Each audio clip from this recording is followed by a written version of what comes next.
Okay, so I've just got this wired up temporary style. I've got the caps just here hanging out of the box. I've got a four-way switch, or which normally you'd use for setting lights. But what it does is it takes two inputs and two outputs and it switches them. It basically crisscrosses them depending on how you're feeding, or depending on how the switch is switched.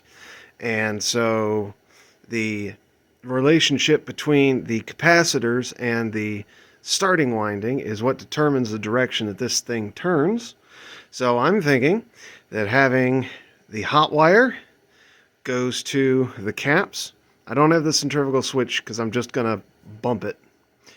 But I have the hot wire going to the caps in parallel, which then goes to one side of the winding through the switch, then back out of the winding through the switch again to my neutral. So we're smoke test. All right.